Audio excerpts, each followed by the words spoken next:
والدین کا حق ہے، بچوں کا حق ہے، ہسبینڈ کا حق ہے، پھر باہر نکل جائیں تو اب رشتہ داروں کا حق ہے، ہمسائے کا حق ہے، اب مہمان کا حق ہے۔ اگر آپ دیکھیں تو کتنے حقوق کے ساتھ اپنے جکڑے ہوئے ہیں، اور اسی طرح سے ہمارا بھی دوسروں پہ وہ بھی حقوق ایک دوسرے کے ساتھ رہتے ہیں ہم لوگوں کے بھی۔ تو یہ حق کے پوچھا جائے گا، اگر ہم اپنا حق نہ پورا کریں گے نا تو یہ ظلم ہو جائے گا۔ آپ اس آیت کو اس طرح سے دیکھیں کہ اللہ سبحانہ تعالیٰ کہتے ہیں کہ میں ذرے کے برابر بھی کسی پہ ظلم نہیں کروں گا۔ نبی صلی اللہ علیہ وسلم نے کہا تھا، ایک لمبی حدیث ہے، اس کا میں چھوٹا سا آپ کو یہ پارٹ سناتی ہوں جو اس سے ریلیٹڈ ہے، کہ نبی صلی اللہ علیہ وسلم نے کہا کہ قیامت کے دن اللہ سبحانہ تعالیٰ اپنے پیغمبر سے کہیں گے کہ جن کے دل میں رائی کے دانے، رائی کیا ہوتی ہے، آپ کو پتہ ہے نا، آپ کچن میں آج جائیں گے نا تو آپ رائی کو ذرا دیکھیے کہ رائی کے دانے کے برابر بھی کسی کے دل میں ایمان ہے نا تو اس کو دوزخ سے نکال لیا جائے گا۔ الحمدللہ۔ لیکن یہ ایک طرف تو بڑی خوشی ہوتی ہے ایسی بات پڑھ کے، دوسری طرف دل بھی دہل جاتا ہے کہ یا رب العالمین کے دوزخ سے نکال لیا جائے گا۔ ہم اللہ نہ کرے، ربنا لا تجعلنا منہم، کہ یا اللہ ہم دوزخ میں تو ہم تو آگ کی ایک تیز ہوا بھی، جیسے لو بھی ایون چلتی ہے تو ہم سے برداشت نہیں ہوتی، کہاں دوزخ کی آگ اور اس میں سے نکال آخر لیا جائے گا۔ اللہ نہ کرے ہمیں اللہ سبحانہ تعالیٰ ان لوگوں میں شامل کریں، اللہ سبحانہ تعالیٰ بس بغیر حساب کتاب کے ہم کو جنتوں میں داخل کر دیں، آمین ثم آمین۔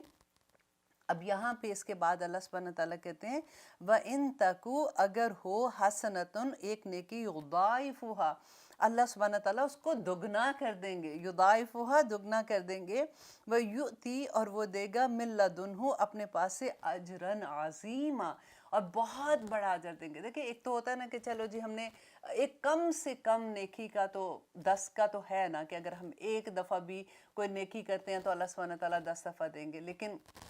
اس سے زیادہ ہم نے پڑھا تھا کہ کیسے اس کی مثال دی تھی کہ ایک دانے کے برابر ہے جس میں اتنی بالیاں اگتی ہیں اور پھر اتنے اجر ملتا ہے۔ تو یہاں پہ بھی وہی بات اللہ سبحانہ تعالیٰ کہتے ہیں کہ اجر دیں گے، اور اگر اللہ سبحانہ تعالیٰ چاہیں تو مِن لَدُنْہُ اپنے پاس سے اجراً عظیما، اور اللہ کی عظیم اجر کو تو ہم امیجن بھی نہیں کر سکتے نا کہ وہ کیا اجر ہوگا جو اللہ سبحانہ تعالیٰ اس دن ہمیں دیں گے۔ بس بات صرف یہ ہے کہ ہماری نیتیں خالص ہو جائیں، ہم اللہ سبحانہ تعالیٰ کے لیے سب کچھ کرنے کو تیار ہو جائیں، تو پھر اللہ ہی ہمیں انشاءاللہ ان ساری چھوٹی چھوٹی نیکیوں کا اتنے بڑے بڑے اجر دیں گے۔ تو انشاءاللہ اسی آیت کو اب آگے دیکھتے ہیں کہ اللہ سبحانہ تعالیٰ فرماتے ہیں فَكَيْفَ، تو پھر کیا حال ہوگا، اذا جب جئنا لائیں گے ہم من کل امت ہر امت سے بشہیدن ایک گواہ، وجئنا اور لائیں گے ہم بکا آپ کو علی ہؤلاء ان سب پر شہیدہ گواہ بنا کر۔ اب یہ وہ آیت ہے جس کے بارے میں نبی صلی اللہ علیہ وسلم حضرت عبداللہ بن مسعود فرماتے ہیں کہ ایک دفعہ نبی صلی اللہ علیہ وسلم نے ان کو کہا کہ عبداللہ مجھے قرآن کی تلاوت سناؤ۔ ان کی آواز بڑی خوبصورت تھی تو نبی صلی اللہ علیہ وسلم کو اچھا لگتا تھا، تو عبداللہ بن مسعود کہتے ہیں کہ میں نے کہا کہ یا رب العالمین، یا رسول اللہ، آپ پر تو قرآن نازل ہوا ہے، میں آپ کو کیسے سناؤں، جیسے تھوڑی سی شرم سی آ رہی ہوتی ہے کہ میں ان کے سامنے کیسے پڑھوں گا۔ تو نبی صلی اللہ علیہ وسلم نے کہا ہاں، لیکن مجھے اچھا لگتا ہے جب کوئی میرے سامنے اس کی تلاوت کرتا ہے۔ تو عبداللہ بن مسعود کہتے ہیں میں نے سورۃ نساء کی تلاوت کرنی شروع کی، اور جب میں اس آیت پر آیا تو نبی صلی اللہ علیہ وسلم نے کہا کہ بس کرو بس کرو، جیسے ایسے آواز آئی تو کہتے ہیں میں نے آنکھ اٹھا کے دیکھا تو ان کی آنکھ سے آنسو جیسے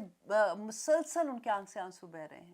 اور نبی صلی اللہ علیہ وسلم اس آیت پر کیوں رو رہے تھے؟ دیکھیں کیونکہ اللہ سبحانہ تعالیٰ یہ قیامت کا نقشہ بیان ہو رہا ہے کہ اللہ کہہ رہے ہیں کیا ہوگا، فَكَيْفَ تو کیا حال ہوگا جب لائیں گے ہر امت پر گواہ لے کے آئیں گے، اور ہم لائیں گے آپ کو، کس کو، بکا کون ہے، نبی صلی اللہ علیہ وسلم کو کہہ رہے ہیں کہ ہم لائیں گے آپ کو ان سب پر گواہ بنا کر۔ اب دیکھیں کئی دفعہ ہمارے ذہن میں یہ سوال آتا ہے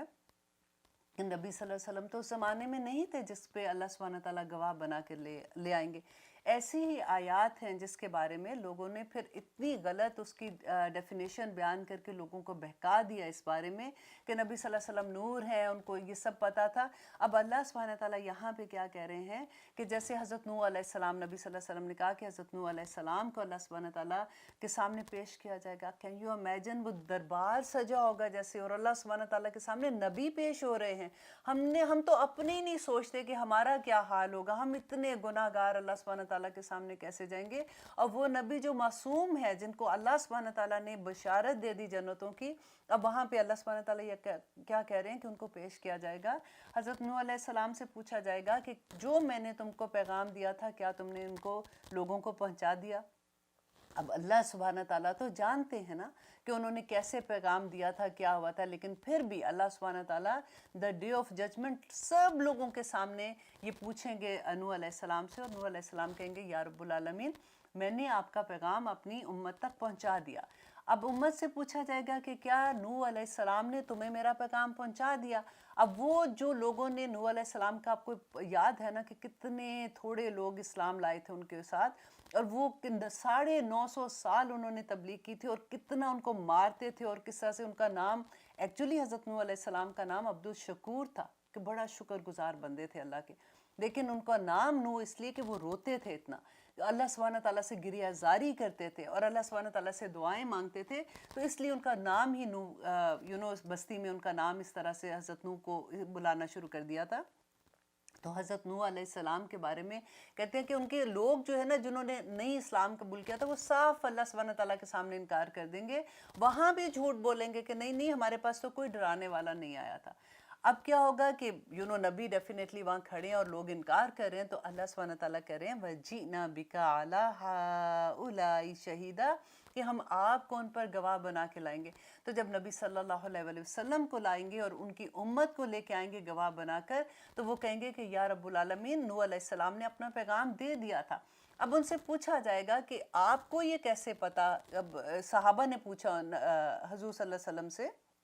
اس آیت میں کہ آپ کو کیسے پتا ہوگا اور ہمیں کیسے پتا ہوگا، تو نبی صلی اللہ علیہ وسلم نے ان کو بتایا کیونکہ وحی کے ذریعے اللہ سبحانہ تعالیٰ نے قرآن پاک میں ہم کو بتا دیا کہ نوح علیہ السلام نے اپنا پیغام لوگوں تک پہنچا دیا تھا، اور امت یہ کہے گی کہ ہمارے نبی صلی اللہ علیہ وسلم نے ہمیں بتا دیا تھا، ہم نے حدیث میں پڑھا تھا کہ تمام نبیوں نے اپنا پیغام پہنچا دیا تھا، تو ہم ان کی گواہی دیں گے۔ اللہ اکبر، اللہ اکبر، کتنا خوبصورت لگتا ہے نا۔ اور جب ہم محشر کے میدان کے بارے میں سوچتے ہیں، کیونکہ زیادہ تر ہم ایسی باتیں سوچنا نہیں چاہتے، کبھی موت کی بات ہوتی ہے، کبھی تو ہم کہتے ہیں نہیں اس طرح کی بات نہ کرو، ڈرانے والی بات نہ کرو۔ ڈرانے والی باتیں نہیں ہیں، یہ جو مومن ہوں گے، جو اللہ سبحانہ تعالیٰ کے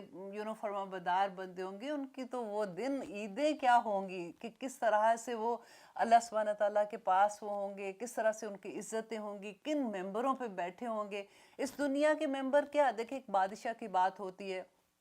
یا وزیر اعظم کی بات ہوتی ہے، اس ملک کا بادشاہ، ہم ٹی وی پہ جیسے دیکھ رہے ہوتے ہیں، ہمارا تو ان کے ساتھ پرسنلی ریلیشن نہیں ہوتا، تو لیکن لگتا ہے نا کہ جیسے لنڈن میں وہ شادی ہو رہی ہے اس فیملی میں، تو کیسی شادی ہو رہی ہے، تو کیا ٹی وی کور کرتے ہیں۔ اب وہاں پہ جا کے جب ہم دیکھیں گے کہ مومن بندے، جو اللہ کے بندے، ان کی کیا عزتیں ہو رہی ہوں گی، اور حیران رہ جائیں گے کہ یا رب العالمین یہ لوگوں کو تو ہم ایسے سمجھتے ہی نہیں تھے، ان کو تو ہم کوئی عزت ہی نہیں دیتے تھے، ہم تو سمجھتے تھے یہ ایسے ہی لوگ ہیں۔ تو آج اتنے ان کے بڑے مقام دیکھیں، ایک سورت میں 30 پارے میں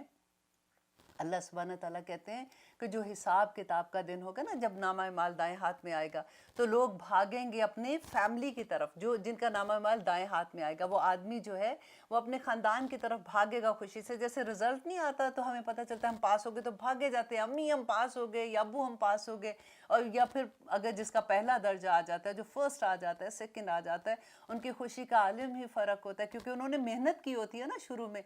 پورا سال محنت کی، اور اس کا رزلٹ جب آتا ہے تو وہ دیکھنے والی حال ہوتا ہے، اور ہر انسان کا لیول فرق ہوتا ہے۔ دیکھیں ایک فرسٹ آتا ہے، ایک سیکنڈ آتا ہے، ایک بالکل مارجن پہ بھی پاس ہوتا ہے، وہ اپنی جگہ خوش ہو رہا ہوتا ہے کہ الحمدللہ میں مارجن پہ پاس تو ہو گیا نا، لیکن ہمیں اس مارجن پہ نہیں رہنا، ہم نے اس متقیوں کے مقام پہ جانا ہے۔ اب اللہ سبحانہ تعالیٰ قرآن میں کہتے ہیں کہ جن کا نامہ اعمال، آپ سوچیں ذرا، قیامت کا دن ہے تو ان کا دائیں ہاتھ میں ہوگا، وہ بھاگیں گے اپنے گھر والوں کی طرف، اور ان کو کہیں گے ہم پاس ہو گئے. اب وہ گھر والے بھی تو ایمان والے ہوں گے نا جو جنتوں میں ان کے ساتھ جانے والے ہوں گے. اب جن کا نامہ اعمال ان کے بائیں ہاتھ میں ہوگا، یہ وہ لوگ ہیں اللہ سبحانہ تعالیٰ کہتے ہیں جو دنیا میں اپنے گھر والوں کے پاس خوشیوں سے آتے تھے. اب سمجھ نہیں آتی کہ وہ مطلب گھر میں تو خوشی کے ساتھ ہی آدمی اب جاب کر کے آ رہا ہے تو خوشی سے ہی گھر میں آئے گا نا اپنی، کہ چلو جی میں فارغ ہو گیا اپنے کام سے، اب گھر جاؤں گا اپنی فیملی کے ساتھ گزارا کروں گا اور کھانا وانا کھائیں گے، بیٹھیں گے، بیوی بچے گھر ہوں گے. اب یہ سمجھ آتے اچھا اللہ سبحانہ تعالیٰ یہ کیوں کہہ رہے ہیں کہ وہ خوشیوں سے آتا تھا اپنے گھر میں؟ کیونکہ آدمی کو اللہ سبحانہ تعالیٰ نے، ہم نے پہلے پڑھا نا، قوام بنایا ہے. اللہ سبحانہ تعالیٰ نے اس کو اس گھر کا قوام بنایا ہے. اللہ پوچھے گا اس سے کہ تمہاری بیوی، تمہارے بچے، تمہارا یہ فرض تھا کہ تم ان کو اسلام پہ لے کے آؤ، تم ان کو تعلیم دو اس کی، تم ان کو بتاؤ اس کے بارے میں. اب وہ اگر زیادہ نہیں بھی بتایا اس نے، لیکن اگر ماں پہلے سے ہی الحمدللہ جانتی تھی اسلام کے بارے میں، اس نے اپنے بچوں کی تربیت کی. لیکن اگر ایسی سچویشن نہیں ہے، اس کی بیوی کو نہیں پتا، اس کے بچوں کو نہیں پتا، اس کو یہ احساس ہی نہیں کہ میرے بچوں نے نماز پڑھی کہ نہیں پڑھی، اس کو یہ احساس نہیں ہے کہ میرے بچے کیا اسلام کے مطابق زندگی گزار رہے ہیں کہ نہیں، تو کیا پوچھ نہیں ہوگی اس کا عوام سے؟ دیکھیں جب یہ آیت پڑھی تھی تو میں کیا کہا تھا کہ یہ آیت ایسی ہے، اس پہ آپ عورتوں کو پریشان ہونے کی بات نہیں ہے. یہ تو آدمی پہ اتنی بڑی ذمہ داری اللہ سبحانہ تعالیٰ نے ڈال دی ہے کہ وہ قوام ہے تو اس کو یہ چیزیں دیکھنی اپنے گھر میں، کہ وہ اس عورت کو جو اس کے گھر کی بچیاں ہیں، اس کے گھر کی عورت ہے، وہ گھر سے باہر کیسے جاتی ہے. ایسے نہیں کہ ٹھیک ہے جی یہ اس کا عمل ہے، میں تو اپنے عمل کا جواب دوں گا. نہیں، وہ قوام ہے، وہ جواب دے ہوگا کہ تمہاری بیٹی کیسے گھر سے باہر نکلی تھی اور کیسے وہ کیا اسلام کو کیسے پریکٹس کرتی تھی. یہ کوئی چھوٹی بات نہیں ہے. اب اسی بات کو آپ تھوڑا سا بڑا کر کے سوچیں. ہم لیتے ہیں ایک چھوٹی سی بریک، پھر دیکھتے ہیں کہ اللہ سبحانہ تعالیٰ نے آگے کیا فرمایا ہے. الحمدللہ ہم کر رہے ہیں آیت نمبر 42 کر رہے ہیں، جس میں اب اللہ سبحانہ تعالیٰ دیکھیں کیا فرما رہے ہیں. یومئذ جس دن یودو چاہیں گے الذین وہ لوگ جنہوں نے کفروا کفر کیا، وعصوا اور انہوں نے نافرمانی کی. اب یہاں پہ اللہ سبحانہ تعالیٰ کفر کس کو کہہ رہے ہیں؟ کہ جو اللہ سبحانہ تعالیٰ کی نافرمانی کرتے ہیں دنیا میں، اور انہوں نے اللہ سبحانہ تعالیٰ کی آیات کا انکار کر دیا. اب دیکھیں ہم لوگ جب قرآن پڑھتے ہیں تو ہم کتنی چیزیں ہم پڑھتے ہیں نا، کہ اللہ سبحانہ تعالیٰ نے یہ منع کیا، اللہ سبحانہ تعالیٰ نے یہ بات کو کہا کہ نہ کرو. یہ ایسے نہیں حرام حلال کی بات نہیں کر رہی ہوں، میں عام ریگولر بات کر رہی ہوں کہ دیکھو چغلی نہیں لگانا، جھوٹ نہیں بولنا. نبی صلی اللہ علیہ وسلم نے کہا کہ میری امت بزدل ہو سکتی ہے لیکن وہ جھوٹ نہیں بول سکتی. مسلمان جھوٹ نہیں بول سکتا. آج دیکھیے، آج مسلمانوں میں، آج اپنے لوگوں میں دیکھیے کہ جھوٹ کوٹ کوٹ کر بھرا ہوا ہے. کیسے ہم بزنسز میں کرتے ہیں، کیسے رشوتیں دیتے ہیں. اللہ سبحانہ تعالیٰ نے قرآن میں کیا کہا، تو وہ انکار کرنا ہی ہے نا اللہ سبحانہ تعالیٰ کی آیات سے. تو اب وہاں پہ یہ اللہ سبحانہ تعالیٰ کہہ رہے ہیں یومئذ، اس دن، جس دن قیامت کے دن کی بات کر رہے ہیں اللہ سبحانہ تعالیٰ، یودو چاہیں گے الذین وہ لوگ جو کفروا جنہوں نے انکار کیا، وعصوا نافرمانی کی، الرسول رسول کی، رسول صلی اللہ علیہ وسلم کی احادیث کی نافرمانی کی. آج دیکھیے کتنا بڑا گروہ ہے جو حدیث کو مانتے ہی نہیں ہیں. وہ کہتے ہیں نہیں یہ تو اتنی پرانے بعد میں لکھی ہوئی ہیں، ہمیں نہیں پتا یہ سچ ہے کہ نہیں، قرآن سے بتاؤ اس کی دلیل کیا ہے. تو پھر قرآن سے اگر دلیل دیکھنی ہے تو آپ وضو کیسے کر لیتے ہو، آپ نماز کیسے پڑھ لیتے ہو؟ قرآن میں تو اس کا طریقہ نماز کا نہیں لکھا ہوا نا، تو کیسے نمازوں کو ادا کر لیتے ہو؟ اب یہ بات جب ہم کرتے ہیں تو پھر اگر جو بھی آپ کے ساتھ، ہمیں خود پتا ہوگا کہ قرآن میں کیا ہے، حدیث میں کیا ہے، تبھی ہم کسی کو جواب دے سکتے ہیں نا. اب یہ غیر مسلم نہیں کہہ رہے ہیں، ہمارے اپنے بچے جو ہمارے سامنے پیدا ہوئے بڑے ہوئے ہیں، جب وہ ہم سے کویسچن کرتے ہیں تو ماؤں کو اگر علم نہیں ہوگا تو پھر جواب تو وہ باہر جا کے لیں گے نا، یا جو گوگل آنٹی ہے ان سے جواب لیں گے. اب گوگل میں ہر طرح کے لوگوں نے سوال اور جواب لکھے ہوتے ہیں، پھر وہ بہکیں گے نہیں تو پھر کیا ہوگا، رائٹ؟ تو یہاں پہ اللہ سبحانہ تعالیٰ کہتے ہیں وہ لوگ جنہوں نے اپنے رسول کی نافرمانی کی اور انکار کیا، کفر کر دیا،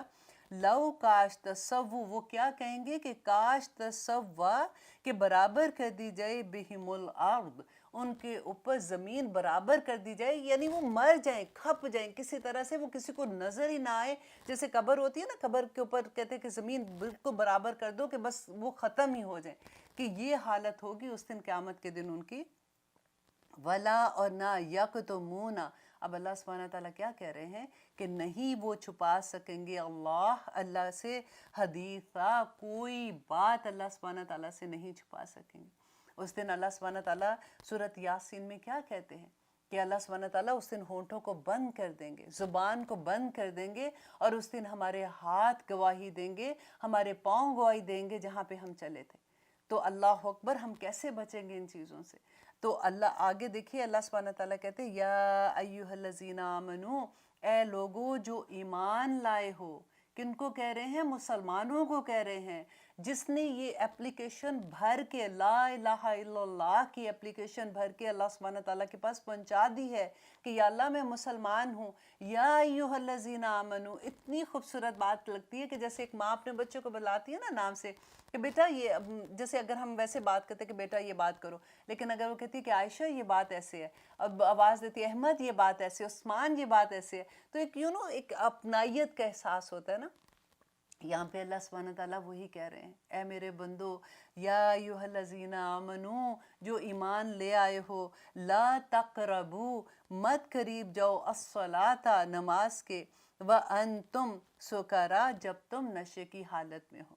اب بعض دفعہ تو یہ ہوتا ہے جو نئے نئے قرآن پڑھ کے جب کبھی آپ دلیل کسی سے بات کرتے ہو نا تو مذاق اڑاتے ہیں اس آیت پہ۔ وہ کہتے ہیں وہ اللہ سبحانہ تعالیٰ نے تو خود کہا ہے کہ یا ایھا الذین آمنو، اے لوگو ایمان جو لائے، لا تقربوا الصلاۃ، نماز کے پاس نہ جانا۔ یہ مذاق سے ایسی آیات کو کہتے ہیں لوگ۔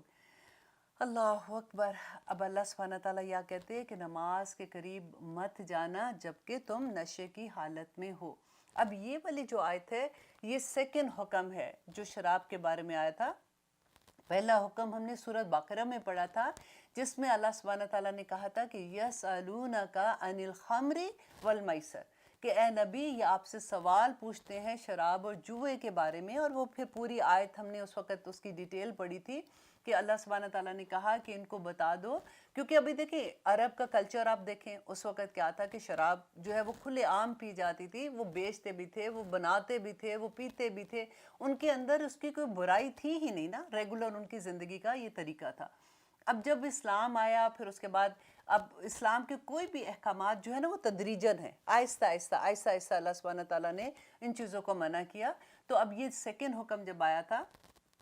تو اس سے پہلے والے حکم کی جب میں بات کر رہی ہوں تو اللہ سبحانہ تعالیٰ نے کہا کہ اے نبی آپ سے شراب و جوئے کے بارے میں پوچھتے ہیں۔ دیکھیں بعض دفعہ لوگ ہوتے ہیں وہ جوئے کو تو ایسے ہی سمجھتے ہیں کہ نہیں تھوڑے سے پیسے، ہم پیسہ لگا کے تھوڑی کھیل رہے ہیں، ہم تو ایسے ہی بس تھوڑا سا فن کے لیے کر رہے ہیں یا کیا۔ اب اللہ سبحانہ تعالیٰ کہتے ہیں کہ شراب و جوئے کے بارے میں پوچھتے ہیں، ان سے کہہ دو کہ اس میں فائدے بھی ہیں اور اس میں نقصانات بھی ہیں، لیکن اس کے نقصان فائدے سے بہت بڑے ہیں۔ اب یہ پہلا حکم تھا۔ اب جو تو متقی صحابہ تھے جو بہت پرہیزگار، اب ہر انسان کے ایک لیول ہوتا ہے نا، ماں ایک چیز سے منع کرتی ہے، باپ ایک چیز سے منع کرتے ہیں، بعض بچے فوراً سن لیتے ہیں، بعض کہتے ہیں کہ ابھی ابو نے اتنی زور سے تو نہیں کہا تھا، انہوں نے کہا تھا بس یہ نہ کرنا بری بات ہے، لیکن جب تک وہ زور سے نہیں بولتے اس وقت تک ان کو سمجھ نہیں آتی۔ یہ بالکل وہی بات ہے کہ وہ جو متقی صحابہ تھے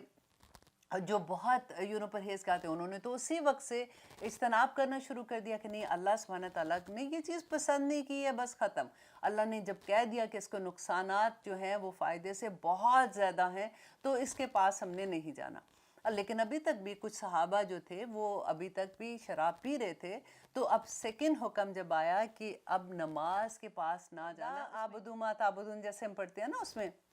سورۃ کافرون میں، تو جہاں پہ لا تھا تو وہ لا پڑھنا بھول گئے کہ وہ خدا جس کی تم عبادت کرتے ہو، جیسے ہم پڑھتے ہیں اس میں تو اس کی عبادت ہم نہیں کرتے، تو انہوں نے لا کو نہیں پڑھا کہ جس کی تم عبادت کرتے ہو اس کی ہم عبادت کرتے ہیں، جس کو تم مانتے ہو اس کو ہم مانتے ہیں۔ تو اللہ سبحانہ تعالیٰ نے اس وقت یہ آیت نازل کی کہ جب تم شراب کی حالت میں ہو تو تم نے نماز کے قریب بھی نہیں جانا۔ تو یہ آیت اب آپ نے یاد رکھنی ہے کہ یہ حکم جو ہے یہ سیکنڈ دفعہ جو شراب کا حکم آیا تھا اس میں یہ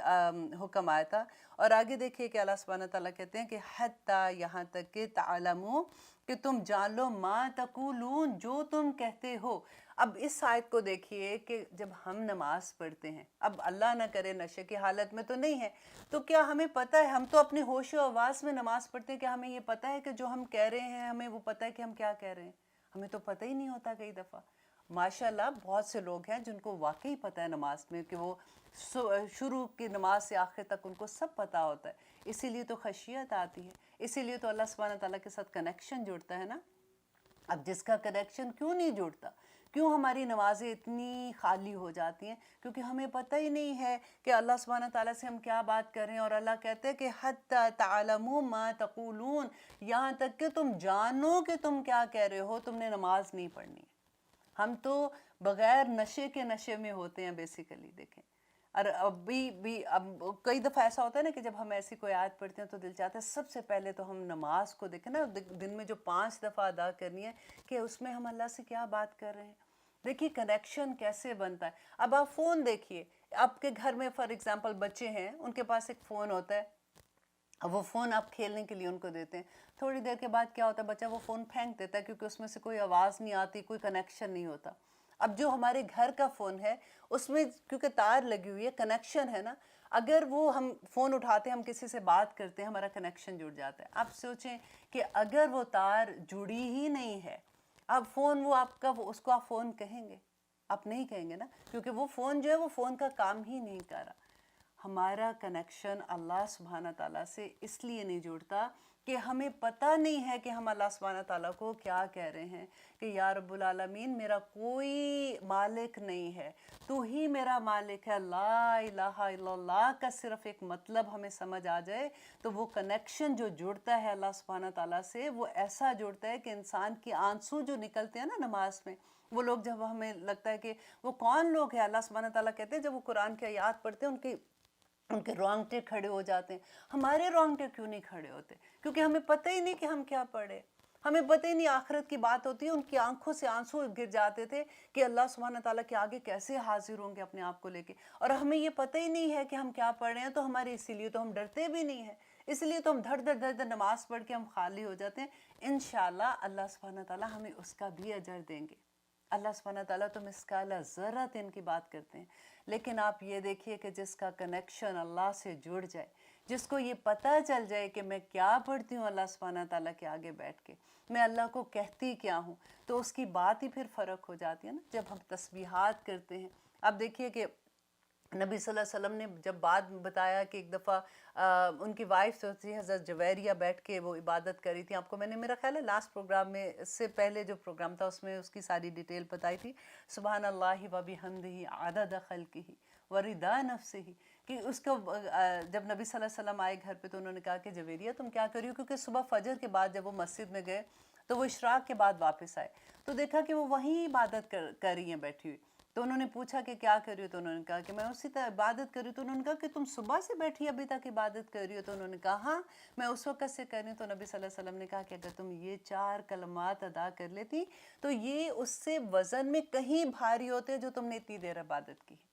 آپ دیکھیے سبحان اللہ و بحمدہ عدد خلقہ، دیکھیں نبی صلی اللہ علیہ وسلم کی نا یہ خاص ان پہ اللہ کی رحمت تھی، اللہ کا کہ اللہ میں تیری حمد بیان کر رہا ہوں عدد خلقہ ہی، تیری مخلوق کی جتنی تیری مخلوق ہے، آدم علیہ السلام کے زمانے سے لے کے جب تک قیامت آئے گی، آپ دیکھیں اللہ کی مخلوق، انسان، جنات، فرشتے، اور پھر جو کچھ بھی پودوں سے لے کے آپ ریت کے ذرے آپ ہم کاؤنٹ کر سکتے ہیں کیا؟ ہر چیز آپ دیکھیے کہ اللہ کی مخلوق ہے نا، ہوا دیکھیے، سمندر دیکھیے، کیسے کیسے اللہ کی مخلوق ہے اس دنیا میں، کہ اللہ سبحان اللہ و بحمدہ عدد خلقہ ورضا نفسہ، اور جب تک میرے اللہ تم مجھ سے راضی نہ ہو جی، ان تمام لمحوں پہ بھی میں تیری حمد بیان کرتا ہوں، عدد خلقہ ورضا نفسہ وزنت عرشہ، اور تیرے وزن، عرش کے وزن کے برابر میں تیری حمد بیان کرتی ہوں۔ ہم ایسی حمد کر سکتے ہیں بیان؟ آپ دیکھیں ہم تو بیٹھیں گے تسبیح کتنی کر لیں گے؟ 100 دانے کر لیں گے، 1.25 دفعہ وظیفہ وہ جو کہتے ہیں چلو جی بیٹھو، یہ حالانکہ وہ اس کی بھی کوئی دلیل نہیں ہے کہ چلو بیٹھے، 1.25 ہی کریں گے نا، اس سے زیادہ کیا کر لیں گے اور کیا پڑھ لیں گے؟ آپ نبی صلی اللہ علیہ وسلم کے الفاظ تو دیکھیے کہ کس طرح سے کہ اللہ کا عرش دیکھیے کہ اللہ سبحانہ تعالیٰ آیت الکرسی میں اپنے عرش کی بات کرتے ہیں نا کہ زمین و آسمان کی وسعتوں پہ پھیلا ہوا اللہ سبحانہ تعالیٰ کا عرش، اور اس کو فرشتے کتنے مقرب فرشتے اٹھائے ہوئے ہیں، اتنا بھاری عرش، اور اس کے وزنت عرشہ ہی، اور تیرے عرش کے وزن کے مطابق۔ اللہ اکبر عدد خلقہ و رضا نفسی و زینت عرشی و مداد کلماتی. سورت کہف کے آخر میں پڑھ کے دیکھیے کہ کلمات اللہ سبحانہ تعالیٰ کے کہتے ہیں کہ دنیا میں جتنے سمندر ہیں وہ پانی، جو جتنا بھی پانی ہے وہ سیاہی بن جائے. جتنے درخت ہیں آدم علیہ السلام سے لے کے قیامت تک وہ سارے کے سارے قلم بن جائے، اور اس سے 7 گنا زیادہ بھی دگنے پھیسے سمندر بن جائے اور وہی درخت کلمے بن جائے. اللہ سبحانہ تعالیٰ کی کلمات، اللہ کی تعریف، اللہ سبحانہ تعالیٰ کی ایٹریبیوٹس تم بیان ہی نہیں کر سکتے ہو، تو اس کے برابر اللہ سبحانہ تعالیٰ سے ہم دعا کرتے ہیں کہ یا اللہ ہم تیری حمد بیان کرتے ہیں، اس کے بعد دعا کریں. اتنے خوبصورت کلمات. ہم کیا کرتے ہیں، ہم ادھر ادھر کی چیزوں میں یہ پڑھ لیں وہ پڑھ لیں. ہم نبی صلی اللہ علیہ وسلم کی سنت سے جو ثابت ہے نا، کبھی آپ وہ دعائیں صبح شام کی دعائیں پڑھ کے دیکھیے، اتنی خوبصورت ہے. چھوٹی سی ہے، 3 دفعہ اگر آپ پڑھتے ہیں صبح، آپ دیکھیں اللہ سبحانہ تعالیٰ کتنے اجر عطا کریں گے. اسی طرح سے ہوتا ہے کہ نبی صلی اللہ علیہ وسلم کی جب احادیث ہم پڑھتے ہیں نا، پھر ہمیں سمجھ آتی ہے. پھر وہ لوگ جو حدیث کو نہیں مانتے، پھر اور تکلیف ہوتی ہے کہ یا رب العالمین ان کو بھی کسی طرح سے سمجھ آ جائے. اور تکلیف ہونا اچھی بات ہے. ہمیں اس بات کی تکلیف ہو کہ ہمارے بچے اس طرح سے نہیں سمجھ رہے. الحمدللہ بہت سے لوگ ہیں جن کے بچے الحمدللہ انہوں نے محنتیں کی ہیں، اور ان کے بچے عین اللہ سبحانہ تعالیٰ کے غلام ہیں، جیسے میرا رب چاہتا ہے ویسے ہیں. لیکن جن کے نہیں ہیں اور ان کو بعد میں احساس ہوا، ان کی زندگی میں قرآن بعد میں کھلا اور ان کو احساس ہوا کہ یہ ہم نے کیا کیا ہے، بس اللہ سے معافی مانگے، اللہ سے دعائیں کرے. اللہ سبحانہ تعالیٰ تو دلوں کو یوں پلٹ دے گا. اللہ سبحانہ تعالیٰ ہماری نہیں سنیں گے تو اور کن کی سنیں گے، کیونکہ ہمارے دلوں میں درد ہوگا نا. تو انشاءاللہ ہم اپنے بچوں کے لیے، ہم اپنے دوستوں کے لیے، ہم اپنے رشتہ داروں کے لیے، تمام مومنوں کے لیے دعا کریں گے کہ یا رب العالمین ہمیں وہ راستہ دکھا دے. ہم بہت بھٹک گئے ہیں. اور کبھی نبیوں کی دعائیں تو دیکھیے، جو قرآن میں ربنا کی دعائیں ہیں، وہ نبی کیسے دعا کرتے تھے. انشاءاللہ جب دعا کے چیپٹر آئے گا تب میں آپ کو اس کا ایکسپلین کروں گی. تو ایسے لگتا ہے کہ ہر دعا کے بعد کہ یا رب العالمین ہمیں مانگنے کا تو طریقہ ہی نہیں ہے میرے اللہ، جو آپ نے ہمیں سکھا دیا. قرآن میں اللہ نے مانگنے کا طریقہ سکھا دیا کہ یا اللہ میں ہی ظالم ہوں، مجھ سے غلطی ہوگی. ہم کہتے ہیں کہ پتہ نہیں یا اللہ کیا غلطی ہوئی ہے، معاف کر دینا. ہم تو اتنے جاہل ہیں کہ ہمیں یہی نہیں سمجھ آتی کہ غلطی کیا ہوئی ہے. چلیے لیتے ہیں ایک چھوٹی سی بریک، پھر انشاءاللہ دیکھتے ہیں کہ آگے اللہ سبحانہ تعالیٰ ہمیں کیا فرماتے ہیں. الحمدللہ ہم کریں آیت نمبر 43، جس میں اب دیکھیں اللہ سبحانہ تعالیٰ آگے ہمیں کیا بتا رہے ہیں کہ ولا اور نہ. اب ہم کیا پڑھے تھے، نماز کا پڑھے تھے کہ اے لوگو جب تم نشے کی حالت میں ہو تو تم نماز کے قریب نہیں جاؤ یہاں تک کہ تمہیں یہ پتہ چل جائے کہ تم نماز میں کیا پڑھے ہو، تب تم نماز ادا کرو. اب آگے دیکھیے اللہ سبحانہ تعالیٰ کہہ رہے ہیں ولا اور نہ. اور کس ایک تو نمبر 1 یہ کہ نشے کی حالت میں ہو، جب تک تمہیں سمجھ نہ آ جائے نماز کے پاس نہ جانا. اور کیا، ولا اور نہ جنوبن، اور نہ حالت جنابت میں ہو. حالت جنابت کس کو کہتے ہیں؟ جب غسل واجب ہو جاتا ہے نا، اس حالت کو کہتے ہیں. الا مگر آبری، مگر عبور کرنے والے ہو، سبیلا راستے کو، یعنی مسافر. اس کے بارے میں ہے حتیٰ یہاں تک کہ تغتسلوا، یہاں تک کہ تم غسل کر لو. اب نبی صلی اللہ علیہ وسلم سے حضرت عائشہ کی روایت کرتی ہیں کہ غسل کا طریقہ جو نبی صلی اللہ علیہ وسلم سے ثابت ہے کہ وہ پہلے اپنا ہاتھ دھو لیتے تھے، پھر اس کے بعد وہ وضو کی طرح وضو کرتے تھے. پھر وہ کیونکہ اس زمانے میں تو پانی اتنا وافر نہیں ہوتا تھا نا، چھوٹے سے برتن پہ پانی ہوتا تھا، تو پہلے وہ ہاتھ علیحدہ سے صاف کر لیے، پھر اس کے بعد وضو کرتے تھے. اس کے بعد وہ اپنے ہاتھ گیلے کر کے تو بالوں کی جو جڑیں ہیں ان تک وہ وہ لگاتے تھے. اور پھر 3 چلو بھر کے، چلو کہتے ہیں ہاتھ سے جیسے ایسے کہتے ہیں نا، 3 چلو بھر کے اپنے سر پر وہ پھینکتے تھے، اور اس کے بعد پانی اپنے جسم پر بہا لیتے تھے. یہ تو سنت کا طریقہ ہے جو حضرت عائشہ سے ہمیں ملتا ہے کہ وہ ایسے کرتے تھے. تو یہاں پہ وہ بتایا جا رہا ہے کہ اگر تم اس حالت میں ہوتے ہو کہ تم پر غسل واجب ہے تو اس وقت بھی تم نماز کے پاس نہ جاؤ یہاں تک کہ تم غسل کر لو. اگر تم مسافر بھی ہو، سفر میں ہو، تو اس وقت بھی تم جب غسل کر لو تو اس کے بعد تم نماز پڑھو گے. وَإِن كُنتُمْ، اور اگر ہو تم مرضى. اب یہاں پہ رخصت دی جا رہی ہے. دیکھیں اسلام جو ہے وہ اتنا سخت نہیں ہے. اب کئی دفعہ دماغ میں آتے نا کہ اچھا اب اگر ہم سفر میں ہیں، پانی نہیں ہے تو پھر کیا کریں گے، اگر اس طرح سے نماز، کیا پھر نماز چھوڑ دیں؟ تو آگے دیکھیے کہ نماز کا حکم کتنا سخت ہے کہ نماز ہم کسی حالت میں نہیں چھوڑ سکتے ہیں. وَإِن كُنتُمْ، اگر ہو تم مرضى، مریض، او علی سفرن، یا سفر پر ہو، او یا جا احدن یا کوئی آیا تم میں سے، منکم تم میں سے کوئی ایک، من الغائط قضائے حاجت پوری کر کے۔ اب یہاں پہ تین چیزیں بتائی ہیں، اور چوتھی یہ ہے کہ او یا لا مستم النساء، یا تم نے عورتوں کو چھوا، یعنی عورت ازواجی تعلقات قائم کیے ہوں، فلن تجدوا ماء، تو پس اگر نہ پاؤ تم پانی کو، فتیمموا، تو تیمم کر لو، صعیداً مٹی کا، طیباً پاک۔ تو اب یہاں پہ یہ دیکھیے کہ اب کیا ہے کہ نمبر 1 ہے کہ کوئی مریض ہے، کوئی ایسا بندہ ہے جس کو پانی استعمال اگر وہ کرے، ایون دو وہ سفر میں نہیں ہے، وہ گھر میں ہے، وافر مقدار میں پانی بھی ہے۔ اب کیا ہے کہ اگر کوئی زخم ایسا ہے کہ اگر وہ وضو کرتا ہے اس میں پانی لگتا ہے تو اس کی موت واقع ہو سکتی ہے،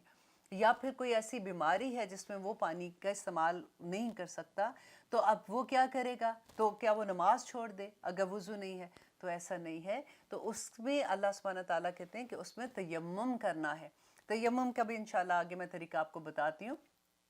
یا پھر اگر وہ سفر میں ہے، اب سفر میں ایسی جگہ ہے کہ پانی صرف اتنا ہی ان کے پاس ہے کہ وہ پی سکتے ہیں، اور اگر وہ پیتے ہیں، اگر وضو کرتے ہیں تو ان کے لیے پانی پینے کا ختم ہو جائے گا، اور آگے کافی ایسی جگہ ہے جہاں پہ ان کو پانی نصیب مطلب نہیں ملے گا، تو پھر اللہ سبحانہ تعالیٰ وہاں پہ رخصت دیتے ہیں کہ اگر تم سفر میں ہو اور تمہیں پانی نہیں ہے، اور تم نے نماز کا وقت آ گیا، تو پھر تم نے کیا کرنا ہے؟ او جاہدکم احدن، اور اگر کوئی آئے منکم تم میں سے، من الغائط، کہ اگر باتھ روم میں سے جیسے آتے ہیں تو تمہارے ابھی تم نے پھر اس کے بعد تم نے وضو کرنا ہے۔ یہ آیت جو ہے یہ غسل اینڈ وضو دونوں کے لیے ہے۔ اب باتھ روم سے آ کے غسل تو نہیں کرنا نا، یہ وضو کرنا ہے، تو اب یہاں پہ پانی نہیں ہے تو پھر کیا کرنا ہے؟ یا پھر تمہارے ازدواجی تعلقات اپنی میاں بیوی کے ہیں ایسے تو ہو گئے ہیں، تو اب اس میں غسل واجب ہو جاتا ہے، تو اب کیا کرنا ہے؟ فلن تجدوا ماء، تم نے نہیں پایا پانی، فتیمموا صعیداً، تو تم تیمم کر لو مٹی سے، طیباً پاک مٹی کے ساتھ تیمم کر لو۔ اب تیمم کا طریقہ کیا ہے؟ ابھی میں آیت پڑھ کے بعد میں پڑھتی ہوں، پہلے میں آپ کو بتا دیتی ہوں کہ جیسے کوئی بھی مٹی، اگر مٹی پاک ہوتی ہے، پاک جگہ کی طیباً، ایسا نہیں اب آپ یہ تو نہیں کہ اب یہاں پہ پتہ نہیں یہ پاک ہے کہ نہیں، ہاں اگر کوئی گندگی نہیں لگی ہوئی ہے، اگر کوئی جانور ہے اس نے کوئی ایسے چیز وہاں پہ کوئی چیز آپ اپنی آنکھ سے دیکھ لیتے ہو کہ یہاں پہ ایسے ہے، تو وہاں پہ ڈیفینیٹلی نہیں، وہ پاک مٹی نہیں، اس کے اراؤنڈ جگہ پہ ہوگی، مٹی تو ہر جگہ مل جاتی ہے۔ اب جیسے فار ایگزامپل آپ گاڑی میں بھی بن جا رہے ہو، ابھی ایسی جگہ پہ تو گاڑی کے شیشوں پہ مٹی لگی ہوتی ہے نا کئی دفعہ، کتنی گھر کے اندر بھی آپ دیکھو مٹی ہے، تو یہاں پہ اللہ سبحانہ تعالیٰ نے پاک مٹی کی بات کہی ہے۔ اچھا دوسری یہ بات ہے کہ دیکھیں اگر آپ کے گھر میں کوئی مریض ہے، ٹھیک ہے، بیمار ہیں، وہ وضو نہیں کر سکتے، تو آسان طریقہ کیا کہ جیسے ململ ہوتا ہے نا، باریک ململ، اس کے اندر آپ مٹی ڈال دیں، تو ایک ایسا کوئی ڈبہ لے لیں چھوٹا سا جس میں ڈھکنا ہوتا ہے، وہ ان کے سائڈ پہ رکھ لیں، جب وضو کا وقت ہے تو وہ اس کے اوپر ہاتھ جیسے ایسے کر کے ہاتھ نہیں لگاتے ہیں، ہاتھ مارتے ہیں تھوڑا سا کہ وہ مٹی تھوڑی سی اڑتی ہے، ایسے ہاتھ لگائیں گے، اور اس کے بعد آپ اس کو صاف کر لیتے ہیں ایسے کر کے، پھر آپ ایک دفعہ پورے منہ پہ اچھے طرح، جیسے کریم لگاتے ہیں نا اچھے سے، اس طرح سے اپنے پورے منہ پہ اچھے سے لگا لیا، اور اس کے بعد آپ نے اپنے دونوں ہاتھوں کو یوں کر کے اپنے دونوں ہاتھوں پہ اچھے سے کر دیا، دیٹس اباؤٹ اٹ، یہ تیمم کا طریقہ ہے، اور اس کے بعد آپ نماز پڑھ سکتے ہیں۔ یہاں پہ وہی طریقہ اللہ سبحانہ تعالیٰ نے بتایا کہ فَمْسَحُوا، تو مسح کر لو، بِوَجُوهِكُمْ، اپنے چہرے کا، وَأَيْدِيكُمْ، اور اپنے ہاتھوں کا، ان اللہ، بے شک اللہ، کانا ہے، عفواً، بہت معاف کرنے والا، غفورا، اور بخشنے والا۔ دیکھیے اس آیت میں سب سے بڑی بات تو یہ ہے کہ اب یہ دیکھیے کہ کسی صورت نماز کی رخصت نہیں ہے۔ آج اب آپ دیکھیے کہ جب شادیوں پہ آپ جاتے ہیں، آپ کسی کھانے پہ جاتے ہیں، نماز کا وقت ہوتا ہے، سارے لوگ بیٹھے ہوتے ہیں آرام سے، انجوائے کر رہے ہوتے ہیں، باتیں کر رہے ہوتے ہیں، کچھ لوگ اٹھ کے جاتے ہیں جنہوں نے نماز پڑھنی ہوتی ہے۔ یہ مسلمانوں کی شادیوں کی بات ہو رہی ہے، مسلمانوں کے فنکشنز کی بات ہو رہی ہے، ہمارے گھر کے ڈنرز کی بات ہو رہی ہے، لنچز کی بات ہو رہی ہے۔ ہمارے گھروں میں جب اتنے آدمی اکٹھے ہوں تو نماز جماعت کے ساتھ پڑھانے کا رواج ہی ختم ہو گیا ہے۔ اللہ نہ کرے، ماشاء اللہ بہت سے گھروں میں جب ایسی بات کرتی ہوں نا، میرا یہ مطلب نہیں ہوتا کہ بالکل نہیں ہو رہا، بہت سے گھروں میں الحمدللہ ابھی بھی ایسے ہی ہے کہ لوگ جماعت کے ساتھ پڑھتے ہیں، اگر ایسے اب وقت آتا ہے اکٹھے ہوئے ہیں سارے کے سارے پڑھتے ہیں، لیکن زیادہ تر آپ دیکھیے، آپ اپنے بچوں کو دیکھیے، نماز کا وقت آ گیا اتنی آرام سے بیٹھے اپنے فون پہ لگے رہتے ہیں، فون پہ کیا دیکھ رہے ہیں، کیا کر رہے ہیں، کس کو میسیجز ہی کرتے جا رہے ہیں، ان کو پتہ ہی نہیں نماز کا وقت آیا اور چلا گیا۔